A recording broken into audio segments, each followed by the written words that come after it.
Hello, and I am Dr. Amy Parks. Welcome to Supervision Simplified. Hello, and I am Valarie Harris. We are so excited to have you here with us today, and we're going to be doing something a little different than we normally do. We're actually going to be interviewing each other because we wanted to give you an opportunity to get to know each other a little bit deeper and to get a sense of sort of where we came from, kind of how we started in the fields that we're in, and a little bit of our backstory so that you can get a sense of sort of how we started what we're doing and maybe where we're going in the future. So I'm going to start and I'm going to interview Valarie today. And then a future episode is going to be an interview of me from Valarie. So Valarie, are you ready? I am. I'm so All right, ready. terrific. So I want you to start, if you would, with sharing the story of how you started in the field and maybe a little bit about what inspired you to pursue just therapy, maybe not trauma therapy, but therapy in general. Oh yeah. Okay. So my teenage years were really hard. I probably needed a therapist and grew up with a father who was a police officer. So emotions were often minimized. Both of my parents are survivors of all sorts of trauma themselves. And so I think they are great parents and they made me pretty tough and they did the best they could with what they had. However, the emotional conversations in the home around feelings or things like that just didn't really happen. And so that I think navigating my own like teenage life was really hard and I needed that support. And I saw a lot of other people suffering in the same way.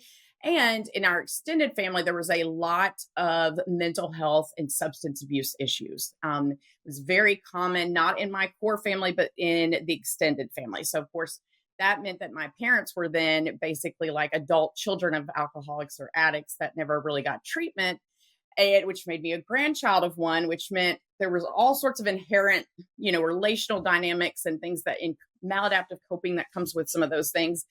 And I think that I had a real curiosity, one, to understand how people got where they were in life. I used to argue with my dad and say, I really think that even Charles Manson would have been different if he had a different start or if he had help, not babies don't just come in the world and end up like this, so there was always that need to understand how someone got from one point to the next, because you can see good people make really poor choices or end up in places that you just didn't feel like they should have been in or they didn't have to be in. And so that complexity always piqued my curiosity. And then also just being a teenager in high school and seeing the kids around me and going, oh God, this is what they're worried about. I felt almost, I think I made the decision in the 10th grade and I felt like if I didn't get in there and get my hands dirty and wasn't willing to get in the situation and be part of the solution, then I couldn't complain about it.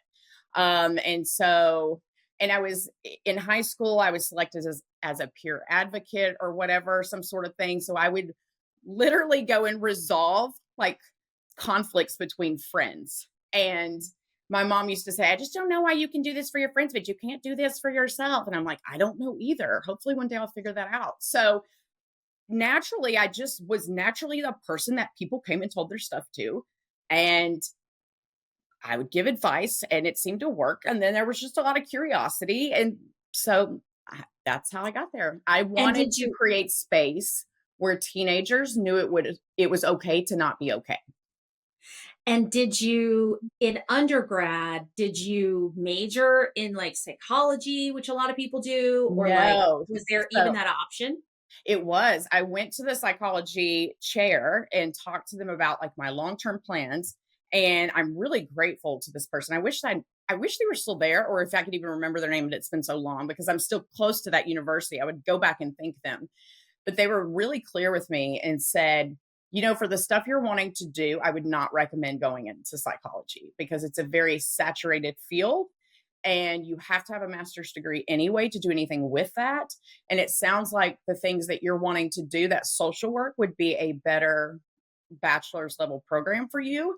And you're not required to have a minor with that. And I was like, well, I want a minor anyway. So I chose to have a minor anyway and minored in psychology so that I could choose specific classes to take, like um, abnormal psych and learning and behavioral disorders. So I was much more prepared when I got into grad school because I had taken some of those undergrad courses.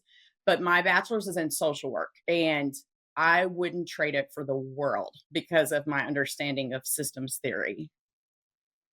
And so, what kind of, when you were in social work, what kind of exploration did you do of systems that now you feel like, oh my gosh, thank goodness I have that?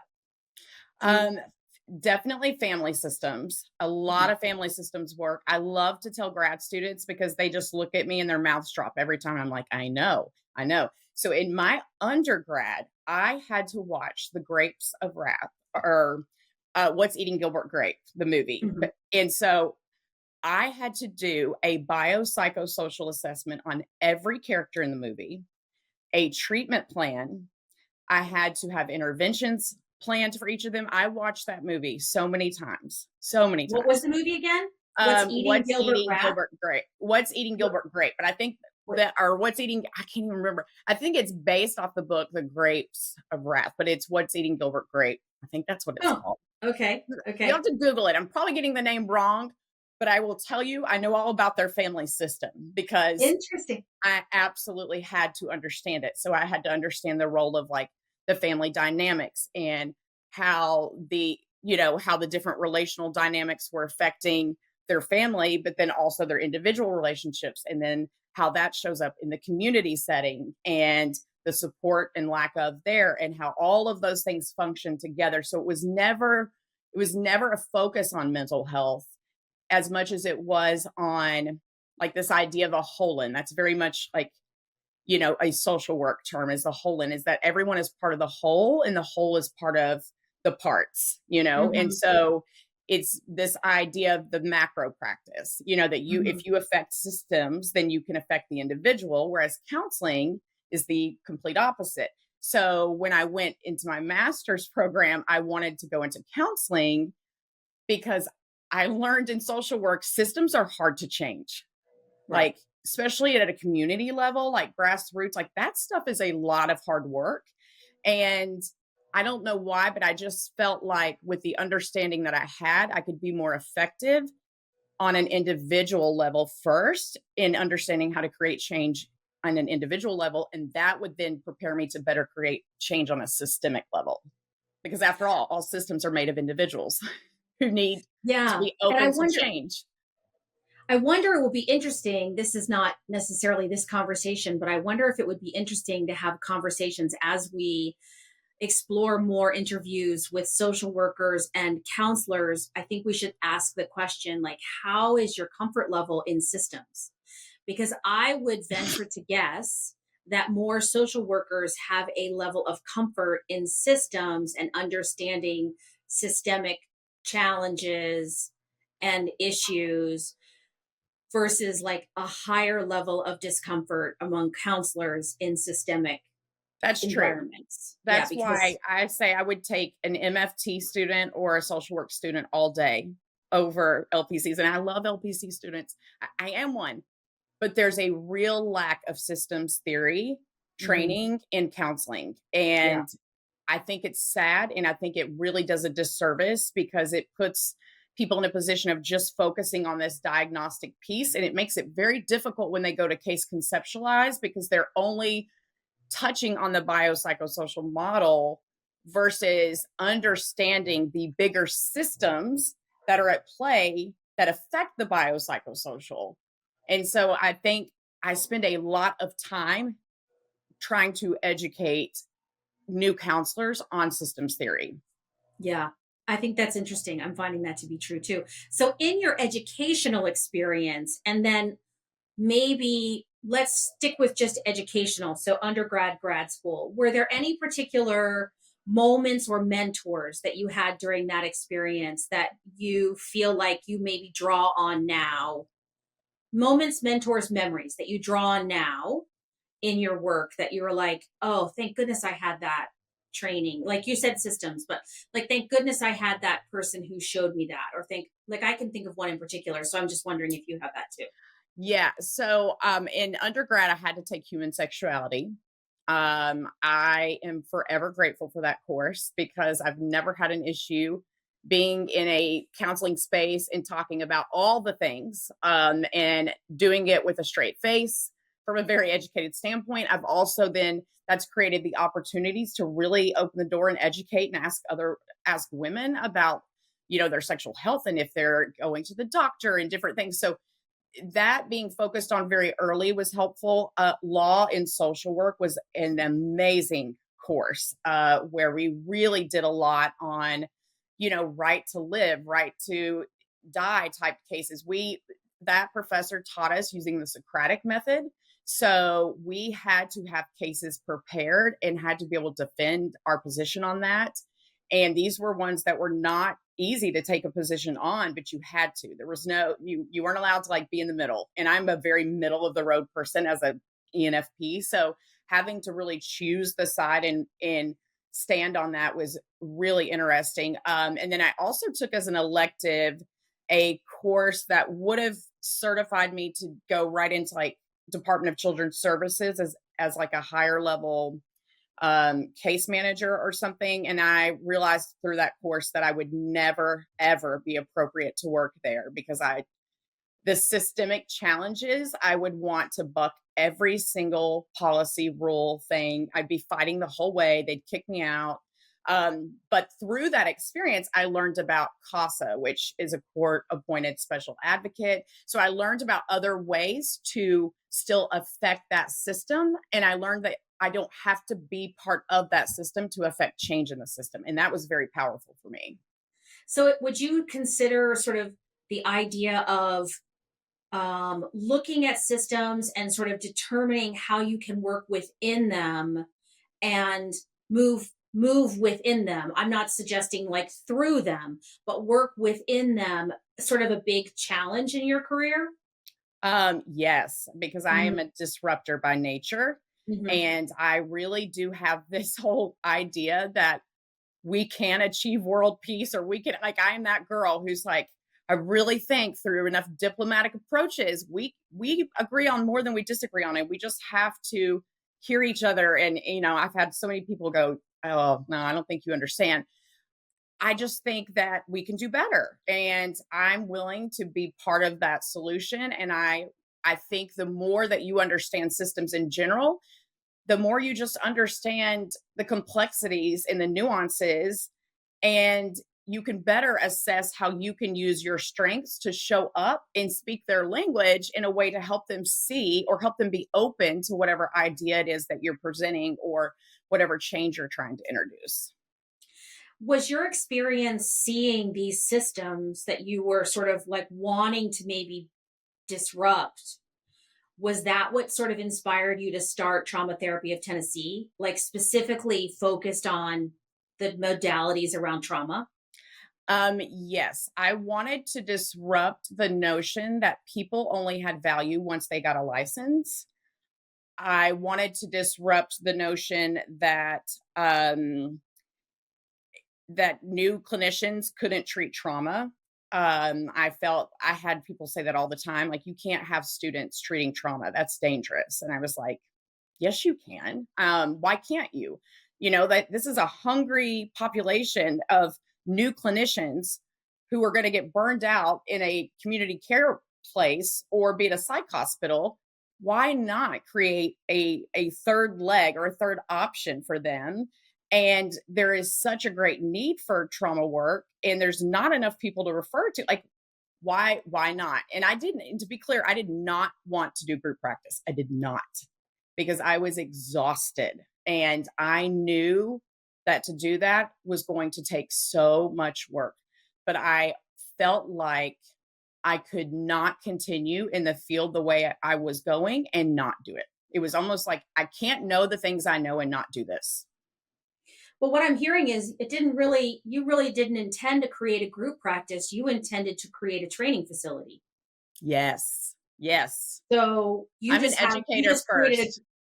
you just created a group practice by accident because you have to serve people in order to have the training facility. But you really have the intention is, or maybe it's changed, but your initial intention was to create a training facility. That's And always by what it's accident, been. okay, Yeah. by I would accident, you have a group practice. Yes, Hmm. I taught in like undergrad level courses. I loved teaching.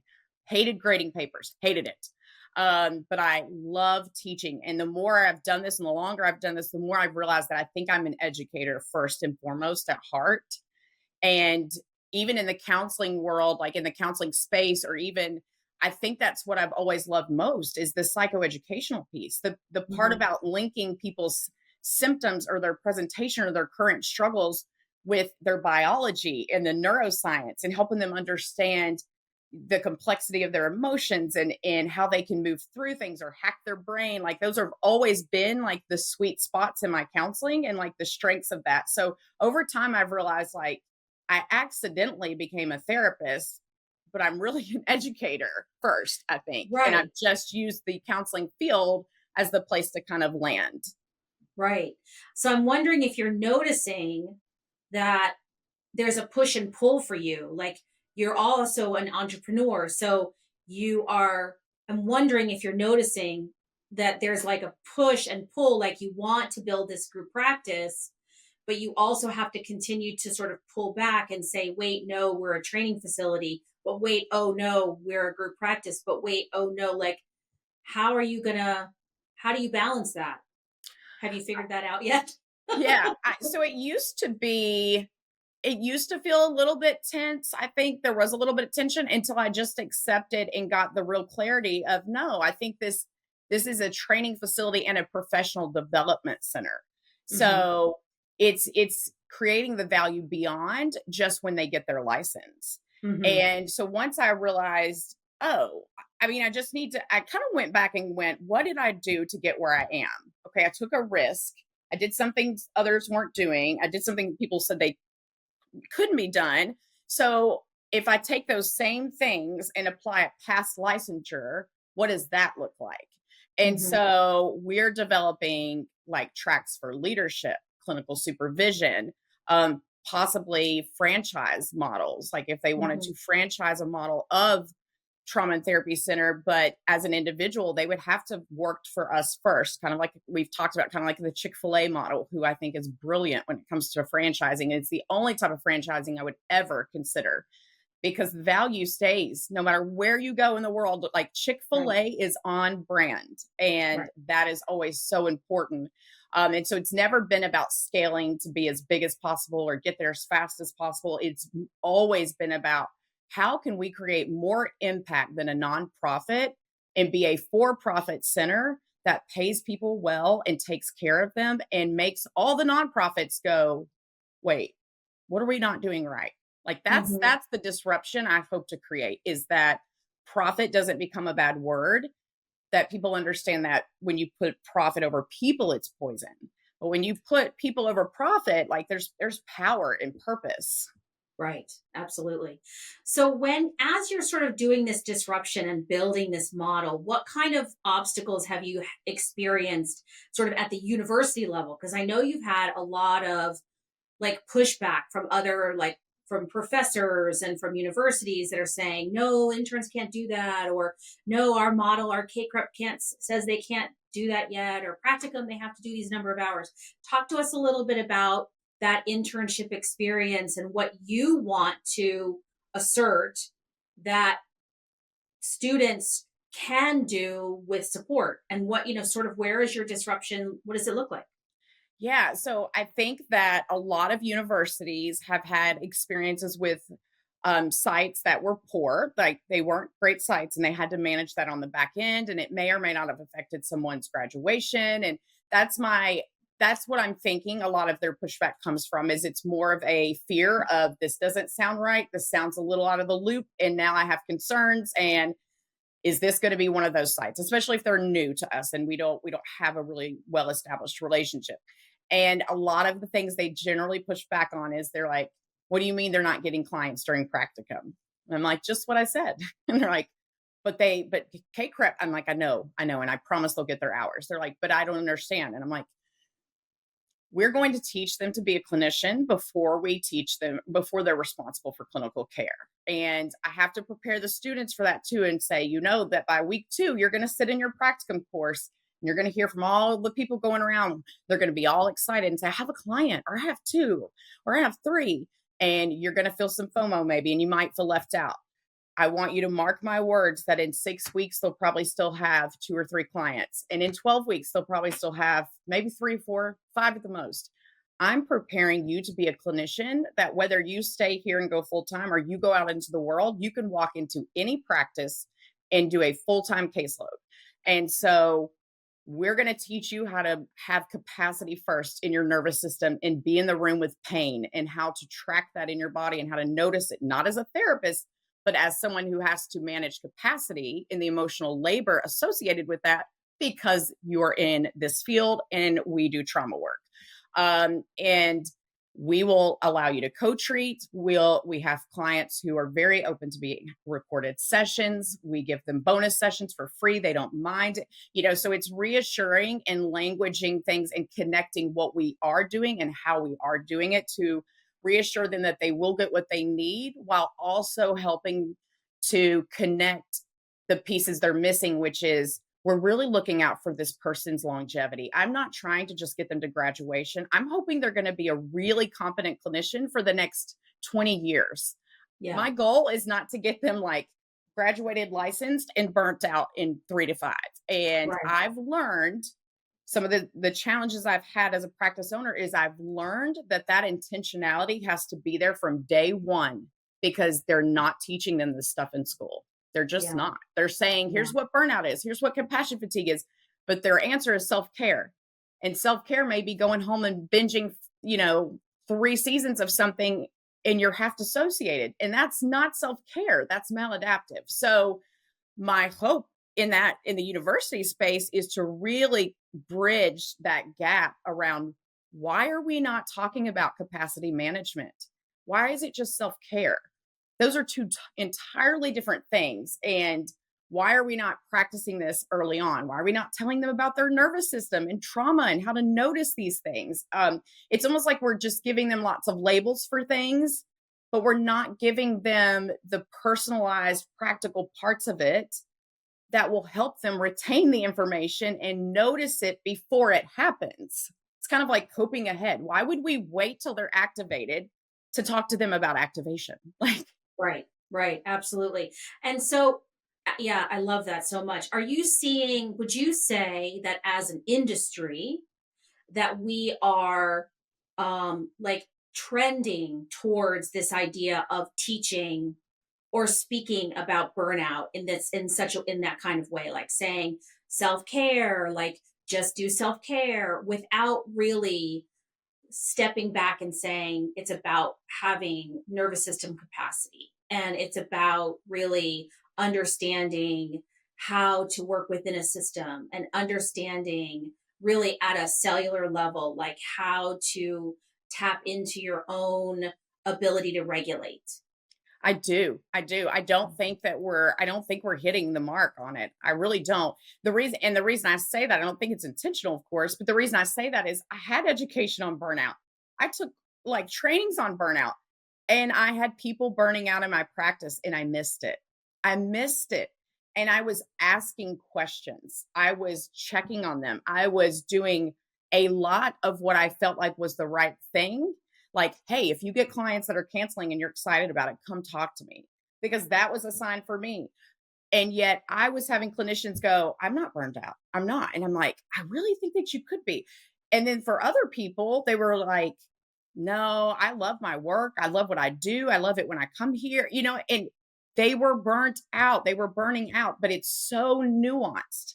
And between compassion fatigue, vicarious trauma, secondary trauma, and burnout, it's so nuanced. And then not only that, but there are risk factors for those outside of where you work. So you can take one individual, bring them in a practice. If they're single, they're not married, they have no children, they live alone, they have a more anxious attachment in general, they are far more likely to be susceptible to burnout. Why would we not be communicating that? Yeah.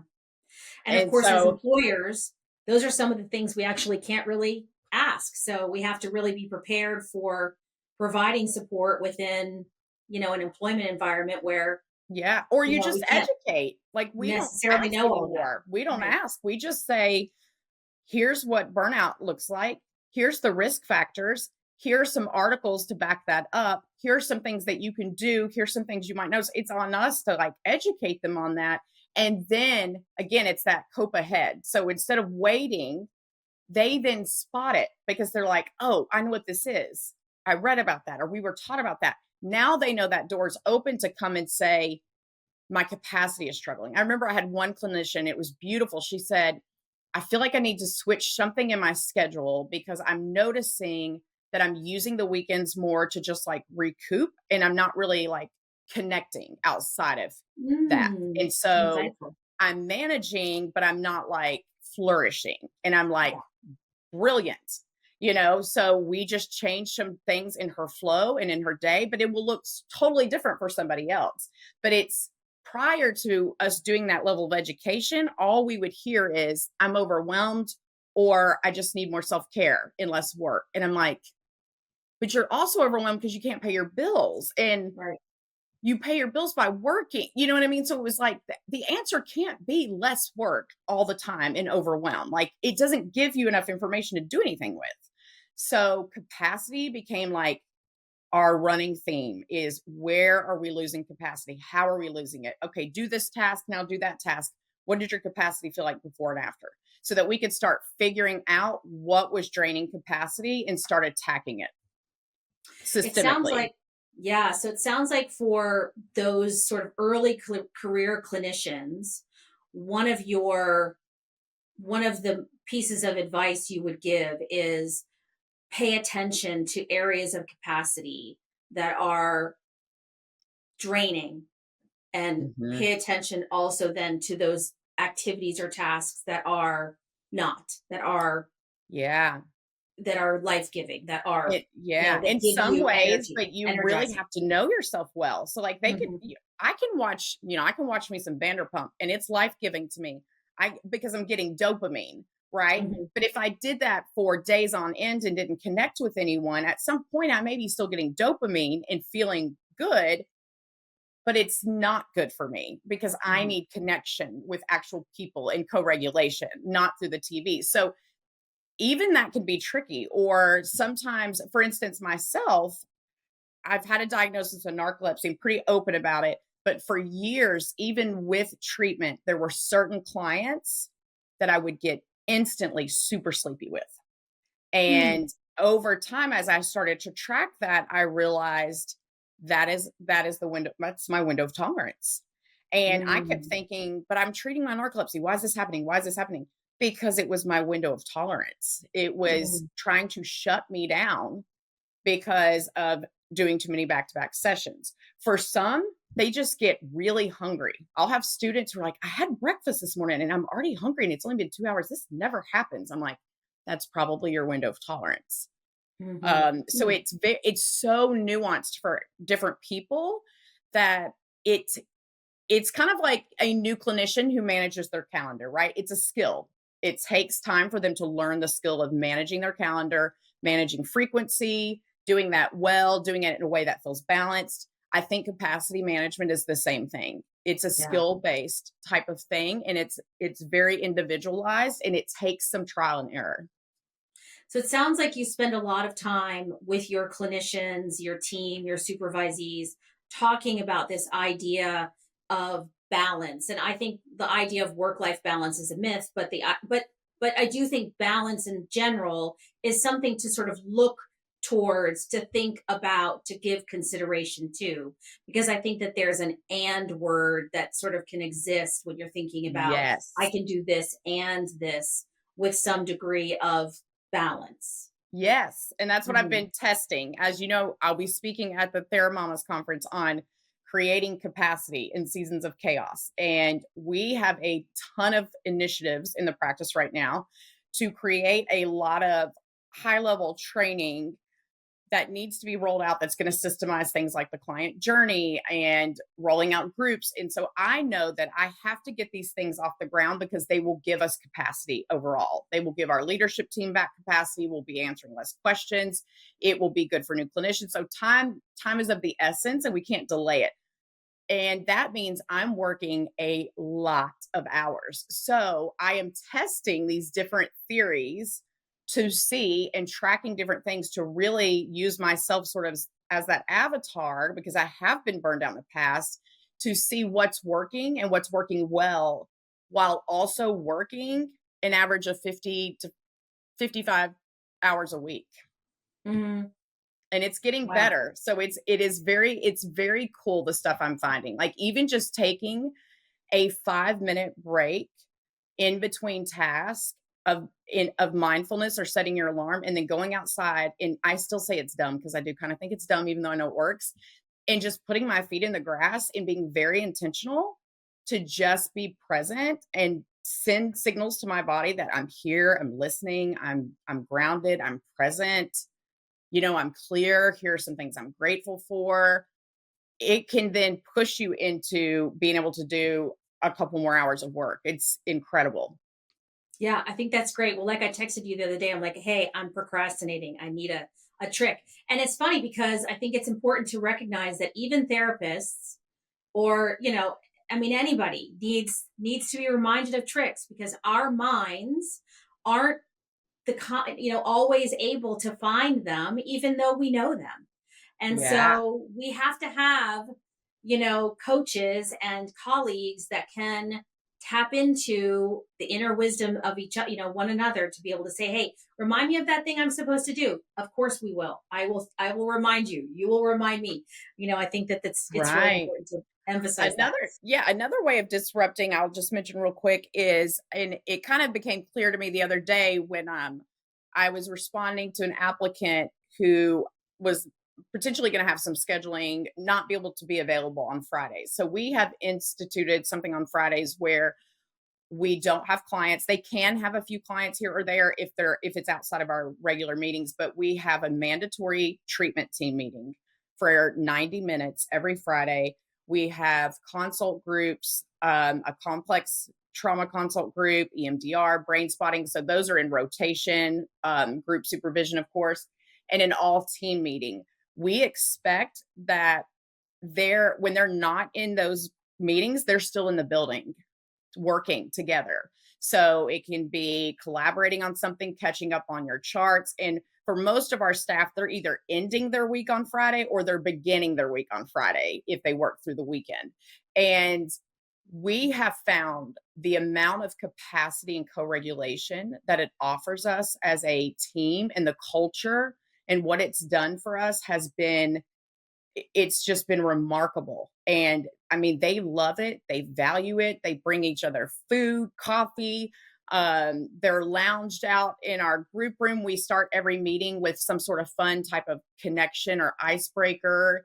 And I mean, they come to rely on that. And I think it just speaks to the power of how even like that peer-to-peer support creates and that connection creates co-regulation, so that you can just have a safe space to say, like, this week was hard, or I challenged myself therapeutically in this way, or can the team just please help me like figure out how to disrupt the process of this client, because we've been doing the same thing for like a year now, and I am exhausted with the lack of progress, and I know that's my stuff, but like I can't see outside of what's happening.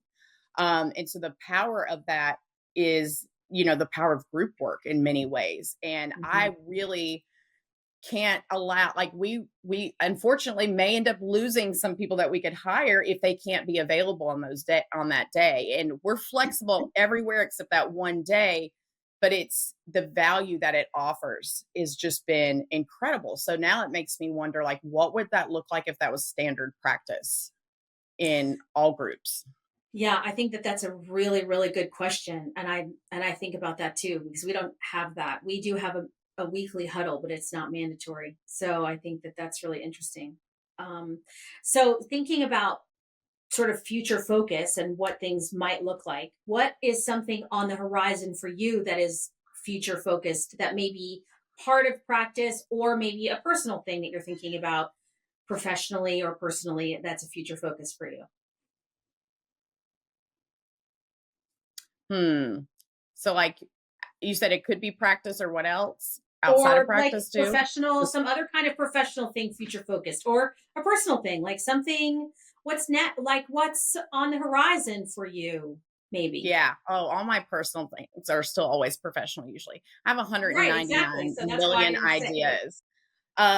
Well, I think, I definitely want to write a book or two or three.